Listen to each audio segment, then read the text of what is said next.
આ જે તમારો 10th ક્વેશ્ચન છે પેજ 268 ઉપર, તો એમાં તમને આપ્યું છે કે દીપ, જ્યોતિ અને ગીતા પાર્ટનર્સ છે, એ લોકોનો PSR એના કેપિટલ રેશિયોમાં છે. તો કેપિટલ રેશિયો 1 લાખ, 1,50,000 અને 1 લાખ છે. એમાંથી 440 ઉડાડીએ તો આપણે એને આ 10:15 અને 10 કહી શકીએ. અને 5નું ટેબલ બોલ નાખીએ તો 5 2s are 10, 5 3s are 15 ને 5 2s are 10, એટલે 2:3:2 એ લોકોનો PSR છે. પછી નવો પ્રોફિટ શેરિંગ રેશિયો આપ્યો છે, એટલે આપણે ગેઇન રેશિયો ગોતવો પડશે. પછી ગુડવિલની નવી વેલ્યુ આપી છે 70,000. બેડ ડેટ રિઝર્વને રિડ્યુસ કરવાનું છે. સ્ટોક જે છે 25% more than its cost price છે. એનું કેલ્ક્યુલેશન જ પહેલાં સ્ટાર્ટ કરીએ. તો સિન્સ ઓલ્ડ અને ન્યૂ રેશિયો આપ્યો છે, એટલે આપણે ગેઇન રેશિયો ફાઇન્ડ આઉટ કરવો પડશે. તો અહીંયા ઓલ્ડ PSR અને ન્યૂ PSR 1:1 છે, વચ્ચેનો પાર્ટનર જાય છે. સો ગેઇન રેશિયો માટે અહીંયા દીપનો ગેઇન રેશિયો કરીએ તો ન્યૂ PSR છે 1/2 -2 ડિવાઇડેડ બાય 2 + 3 5 6 7, એટલે 2/7 છે. સો 7 - 4 અપોનમાં 7 2s are 14, એટલે 3 out of 14. અને ગીતાના કેસમાં ન્યૂ રેશિયો 1/2 અને એમાં પણ 2/7 જ થશે. સો એમાં પણ આ 7 - 4 અપોનમાં 14, એટલે 3/14 આવશે. સો એનો મતલબ કે ગેઇન રેશિયો છે એ ઇક્વલ છે. ગેઇન રેશિયો 3:3 છે, ઓર આપણે એને 1:1 લખી શકાય. પછી ન્યૂ ગુડવિલની વેલ્યુ આપી છે. સો ન્યૂ ગુડવિલની વેલ્યુ તમને આપી છે 70,000. તો રિટાયરિંગ પાર્ટનરને એક્સ્ટ્રા દેવાના થશે. તો આ જ્યોતિષ શેર ઇન ગુડવિલ, તો 70,000 છે, મલ્ટીપ્લાઇડ બાય 3 ડિવાઇડેડ બાય 7 કરશો, કારણ કે આનો ટોટલ 7 છે ઓલ્ડ રેશિયોનો. તો એને આપણે 30,000 એક્સ્ટ્રા દેવાના થાય, જે આ બે પાર્ટનર્સ ઇક્વલી આપશે. તો એની જનરલ એન્ટ્રી કરીએ તો આ દીપ્સ કેપિટલ અકાઉન્ટ ડેબિટ, પછી ગીતાસ કેપિટલ અકાઉન્ટ ડેબિટ, અને ટુ જ્યોતિષ કેપિટલ. તો જ્યોતિને આપવાના થાય 30,000. તો આ લોકો બે ભેગા થઈને 15,000 આપશે, અને એ લોકોનો ગેઇન રેશિયો છે, એ ગેઇન રેશિયો આપણે કેલ્ક્યુલેટ કર્યો તો એ 1:1 કે 3:3, એટલે ઇક્વલ આવે છે. પછી આનું આપણે પોસ્ટિંગ કરીએ તો આ બે કેપિટલ અકાઉન્ટમાં ડેબિટ સાઇડમાં આ દીપ અને ગીતા એ બેના કેપિટલ અકાઉન્ટમાં અહીંયા 15,000, અને અહીંયા આગળ એ લોકો બે આપશે ટુ જ્યોતિષ કેપિટલ. જે પાર્ટનર જાતા હોય એને સર્કલ કરી રાખવું, એટલે એની કોલમમાં ભૂલથી લખાઈ ન જાય આ ગુડવિલની એન્ટ્રી. અને જ્યોતિને 15,000 મળશે, અને અલગ અલગ લખવા પડશે, કારણ કે એક વખત 15,000 મળશે દીપ આગળથી. સો બાય દીપ્સ કેપિટલ, અને અહીંયા આગળ બાય ગીતાસ કેપિટલ. બ્રેકેટમાં લખી શકીએ કે આ ગુડવિલ રિલેટેડ એન્ટ્રી છે. એના પછી નેક્સ્ટ એડજસ્ટમેન્ટ છે કે ડેટર્સનું bad debt reserve it is to be reduced up to 10% છે, એટલે રિડ્યુસ કરવાનું છે. તો 40,000ના 10% કરીએ, એટલે બેલેન્સ શીટથી સ્ટાર્ટ કરતા હોય તો ડેટર્સ 40,000 છે, અને એમાંથી બેડ ડેટ રિઝર્વ જે છે એ @10% જ રાખવાનું છે. સો 10% કરીએ તો અહીંયા 4,000 થાય, અને આઉટર કોલમમાં 36,000. હવે ક્વેશ્ચનમાં એ લોકોએ બેડ ડેટ રિઝર્વ 6,000 આપ્યું છે, તો આપણે જોઈએ છે 4,000, તો એનો મતલબ કે 2,000 એક્સ્ટ્રા છે.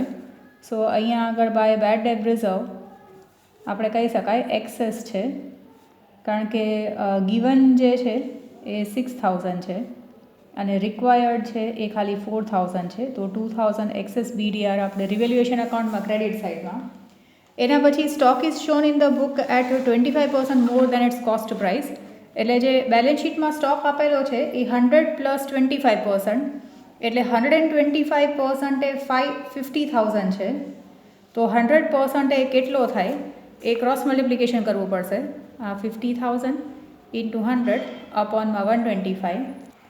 સો એની વેલ્યુ થઈ જશે 40,000.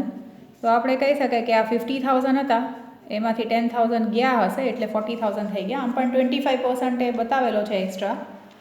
સો આપણે એને 125% એ 50,000 છે, તો 100 એ કેટલું, આવી રીતનું કેલ્ક્યુલેશન કરવું પડશે ને. આપણે એમાં 50,000ના 25% કરીને માઇનસ પ્લસ નહીં કરી શકાય, એ મેથડ રોંગ થઈ જશે, કારણ કે આ સ્ટોકની વેલ્યુ જે બેલેન્સ શીટમાં છે એ 25% વધારે છે, એટલે 125%. 125% એ 50,000 છે, તો 100% એ કેટલા એટલે એ કેલ્ક્યુલેશન કરવું પડશે. અને 10,000 જે રિડ્યુસ થયું એ રિવેલ્યુએશન અકાઉન્ટમાં ડેબિટ સાઇડમાં ટુ સ્ટોક, કારણ કે 10,000 જે છે એ ઓછા થઈ ગયા. પછી 60,000 જે પે કર્યા છે ટ્રેડમાર્ક માટે એ ટોટલ 6 યર્સના છે. તો લીઝ હોલ્ડ બિલ્ડિંગની જેમ તો ટ્રેડમાર્ક્સ જે છે એ આપેલા છે ટોટલ 60,000 માઇનસ રાઇટ ઓફ કરીએ તો આ 60,000 ડિવાઇડેડ બાય 6 કરીએ તો 10,000 રાઇટ ઓફ કરવાના આવે તો અહીંયા 50,000 હશે. અને 10,000 જે આ વર્ષના રાઇટ ઓફ કર્યા આ લીઝ હોલ્ડ બિલ્ડિંગ જેવું જ છે એ રિવેલ્યુએશન અકાઉન્ટમાં ડેબિટ સાઇડમાં ટુ ટ્રેડમાર્ક્સ. તો ટ્રેડમાર્ક્સ રાઇટ ઓફ કર્યા છે 10,000. પછી લાયબિલિટી ફોર પ્રોવિડન્ટ ફંડ જે છે એ 35,000 કરવાની છે. પ્રોવિડન્ટ ફંડ તમે જોશો તો 32,000 આપેલું છે. તો હજી આપણે આ પ્રોવિડન્ટ ફંડમાં 3,000 નાખવા પડશે, કારણ કે ટોટલ લાયબિલિટી જે છે એ 35,000ની થઈ છે અને 32,000 આપ્યા છે બેલેન્સ શીટમાં. જો તમે લોકો એ બરાબર જોજો, અહીંયા 32,000 છે અને એડજસ્ટમેન્ટમાં કીધું છે 35,000 કરવાના છે. એટલે 3,000 અહીંયા કર્યા અને બેલેન્સ શીટમાં લાયબિલિટી સાઇડમાં પ્રોવિડન્ટ ફંડ હવે નવી વેલ્યુ એ દેટ ઇઝ 35,000. પછી હવે કીધું છે કે total capital of the firm છે એ જે જૂનો કેપિટલ હતો એટલો જ રાખવો છે, પણ આ બાકીના પાર્ટનર્સ હવે નવા પીએસઆરમાં રાખશે. જો ટોટલ કેપિટલ પહેલાં હતો એ 3,50,000 છે, તો એ 3,50,000 છે એ લોકોને હવે નવા પીએસઆરમાં રાખવો છે. નવો પીએસઆર 1:1 છે, એટલે બેના અડધા, એટલે 3,50,000 ડિવાઇડેડ બાય આપણે 2 કરીએ તો 1,75,000 ક્લોઝિંગ બેલેન્સ રાખવાનું છે એવું કીધું છે. તો હવે આપણે ક્વેશ્ચનમાં ઓલરેડી એ લોકોએ લાસ્ટ બેલેન્સ આપેલું છે. તો આ બેલેન્સ જો ઇલિસ્ટ્રેશન કર્યો તો એના જેવો જ છે. આ 3,50,000 જે છે આ ઓલ્ડ પાર્ટનરનો જે ટોટલ છે ત્રણેયનો ટોટલ છે. નવો પણ એટલો જ રાખશે ટોટલ, પણ હવે નવા પીએસઆરમાં હશે. તો એ ન્યૂ પીએસઆર જે છે એ 1:1 છે. તો આ બે પાર્ટનર્સના છેલ્લા જે કેપિટલ બેલેન્સીસ હશે એ હશે 1,75,000 અને આનાય હશે 1,75,000. અને આપણે એની બે ઇફેક્ટ લખતા હોય સો બેલેન્સ શીટમાં લાયબિલિટી સાઇડમાં પણ લખી જ શકાય કે કેપિટલ્સ જે છે એ હવે દીપ અને ગીતાના 1,75,000 જ હશે. પછી હવે બાકીનું નેસેસરી અમાઉન્ટ જે છે એ લોકોએ કીધું છે કે એ લોકો કરંટ અકાઉન્ટમાં ટ્રાન્સફર કરશે. તો એ એક જોવાનું રહેશે, ખાલી કરંટ અકાઉન્ટમાં નાખે છે કેવી રીતે. તો એડજસ્ટમેન્ટ્સ જે છે એ બધા પૂરા થઈ ગયા. હવે આપણે બાકીનું જે બેલેન્સ શીટમાંથી લખવાનું સ્ટાર્ટ કરીએ તો બેલેન્સ શીટમાં અહીંયા લાયબિલિટી સાઇડથી આપણે સ્ટાર્ટ કરીએ. તો પહેલાં પાર્ટનરના કેપિટલ બેલેન્સીસ છે. સો પાર્ટનરના કેપિટલ બેલેન્સીસ માટે અહીંયા બાય બેલેન્સ બ્રોટ ફોરવર્ડ સો એ 1 લાખ, પછી 1,50,000 અને પાછું 1 લાખ છે. પછી જનરલ રિઝર્વ છે, તો એ જનરલ રિઝર્વ આપણે પાર્ટનર્સમાં ડિસ્ટ્રીબ્યુટ કરી શકાશે ઓલ્ડ પ્રોફિટ શેરિંગ રેશિયોમાં. તો ઓલ્ડ પ્રોફિટ શેરિંગ રેશિયો 2:3:2 છે. સો આ 28,000 ઇન્ટુ 2/7 કરીએ તો તમારા આવશે 28,000 ઇન્ટુ 2/7 એટલે 7 4 28 અને 4 2 એટલે 8,000 આવશે. પછી એવી રીતે જ કરીને જોજો કેલ્સીમાં અહીંયા 12,000 આવશે અને અહીંયા આગળ પાછા 8,000 આવશે. એટલે જનરલ રિઝર્વ ડિસ્ટ્રીબ્યુટ કરી શકાશે. પછી ક્રેડિટર્સમાં કંઈ ચેન્જીસ નથી. તો ક્રેડિટર્સ બેલેન્સ શીટમાં લાયબિલિટી સાઇડમાં એઝ ઇટ ઇઝ ક્રેડિટર્સ છે 60,000 અને પ્રોવિડન્ટ ફંડની નવી વેલ્યુ લખાઈ ગઈ. એસેટ સાઇડમાં જોઈએ તો પહેલાં જૂની ગુડવિલ છે જે આપણે બંધ કરશું. તો અહીંયા આગળ ટુ ઓલ્ડ ગુડવિલ આ ઓલ્ડ પીએસઆરમાં તો ગુડવિલ 14,000 છે, તો 14,000 ઇન્ટુ 2/7 કરશો તો તમને આવશે એ 4,000 6,000 અને 4,000. એ કેલ્સીમાં કરીને જોજો. ક્યારેય પણ તમને કેલ્ક્યુલેશન્સ ક્લિયર નથી તો મને મેસેજ કરજો, તો હું કેલ્સીમાં તમને કરીને વિડીયો મોકલાવી શકું. પછી ઓલ્ડ ગુડવિલ બંધ થાય. પછી લેન્ડ એન્ડ બિલ્ડિંગ છે, તો લેન્ડ એન્ડ બિલ્ડિંગમાં કંઈ ચેન્જીસ નથી. Land and building as it is જ લખી નાખીએ, કારણ કે એમાં કંઈ પણ એ લોકોએ એડજસ્ટમેન્ટ આપ્યા નથી. સો બેલેન્સ શીટમાં એસેટ સાઇડમાં લેન્ડ એન્ડ બિલ્ડિંગ 2,90,000. પછી ટ્રેડમાર્ક જે છે એ લખાઈ ગયા, સ્ટોકની વેલ્યુ લખાઈ ગઈ, ડેટર્સ લખાઈ ગયા. હવે બેંકમાં ખાલી બેલેન્સ છે, તો ડેબિટ સાઇડમાં ટુ બેલેન્સ બ્રોડ ફોરવર્ડ તો બેંક બેલેન્સ જે છે એ 22,000 છે. હવે આ બધું પતી ગયા પછી આપણે રિવેલ્યુએશન પ્રોફિટ કે લોસ ફાઇન્ડ આઉટ કરીએ, કારણ કે આમાં બધું જ લખાઈ ગયું. તો આમાં ડેબિટ સાઇડનું ટોટલ વધારે દેખાય છે, ક્રેડિટ સાઇડમાં ખાલી 2,000 છે, અહીંયા 23,000 છે. સો આ 23,000માંથી 2,000 જાય તો 21,000 જે છે એ રિવેલ્યુએશન લોસ આવે છે. તો અહીંયા ભાઈ પાર્ટનર્સ કેપિટલ આ રિવેલ્યુએશન લોસ છે. તો આ દીપ, જ્યોતિ અને ગીતાને મળશે ઓલ્ડ PSRમાં, જે છે 2:3:2. તો તમે ડિવાઈડ કરશો 21,000 × 2/7, સો 7 3s અને 3 2s એટલે અહીંયા 6,000, 9,000 અને 6,000 આવશે. તો પણ કેલ્સીમાં કરીને તમે જોજો જ્યારે તમે કરો ત્યારે. પછી પાર્ટનર્સ કેપિટલ અકાઉન્ટમાં ડેબિટ સાઇડમાં ટુ રિવેલ્યુએશન અકાઉન્ટ બ્રેકેટમાં RL લખી શકાય, રિવેલ્યુએશન લોસ. સો એ છે 6,000, 9,000 અને 6,000. હવે આ જે છે એ બધું પતી ગયું. તો હવે આપણે કહી શકીએ કે હવે આ રિટાયરિંગ પાર્ટનરને જે પણ કંઈ દેવાનું થાય એ પણ જોઈ શકાય. અને બાકીના બે પાર્ટનર્સ જે છે એનું ક્લોઝિંગ કેપિટલ તો આપણે બેલેન્સ શીટમાં નાખી દીધું. હવે જે સાઈડ ડિફરન્સ આવશે એ એના કરંટ અકાઉન્ટમાં નાખવાનું રહેશે. તો સૌથી પહેલાં આપણે આ દીપનું જ કરીએ. દીપનો બે સાઈડનો ટોટલ કરીએ. જો ક્રેડિટ સાઇડનો ટોટલ અહીંયા 1,08,000 આવે, ડેબિટ સાઇડમાં ઇન્ક્લુડિંગ 1,75,000, આ 15,000 પ્લસ 4,000 પ્લસ 6,000 પ્લસ 1,75,000 કરીએ તો આ સાઈડનો ટોટલ છે વધારે આવે છે 2 લાખ. તો હવે વાં ઓછો આવ્યો છે એટલે આ મોટો ટોટલ લખી નાખીએ. તો એને રાખવાના છે એના કરતાં એણે ઓછા લઈ આવેલા છે, તો બાકીના એના કરંટ અકાઉન્ટમાં નાખશું. એટલે 2 લાખ માઇનસ આ 1,08,000 એટલે કે 92,000 જે છે એ આપણે એમ કહી શકાય કે એને એટલે લઈ આવવા પડે. એ નથી લઈ આવતો તો આપણે એનું કરંટ અકાઉન્ટમાં ટ્રાન્સફર કરીએ છીએ, જેથી કરીને આપણે એની પાસેથી ઇન્ટરેસ્ટ ચાર્જ કરી શકાય. સો અહીંયા બાય દીપ્સ કરંટ અકાઉન્ટ, કારણ કે એ લોકોએ કીધું છે કે ડિફરન્સ અમાઉન્ટની ઇફેક્ટ આપણે કરંટ અકાઉન્ટમાં નાખવાની છે. કોઈક વાર આપણને એવું કહેતા હોય કે નેસેસરી અમાઉન્ટ એ લોકો લઈ આવશે કાં તો લઈ જશે, તો એ કેસમાં કેશ એન્ડ બેંક અકાઉન્ટમાં આવશે. હવે એવી રીતે આ જ્યોતિનું આવ્યું તો જ્યોતિનું ક્રેડિટ સાઇડના ટોટલમાંથી ડેબિટ સાઇડનું ટોટલ માઇનસ કરીએ તો જે પણ અમાઉન્ટ આવશે એ આપણે જ્યોતિસ લોન અકાઉન્ટમાં ટ્રાન્સફર કરવાનું થશે.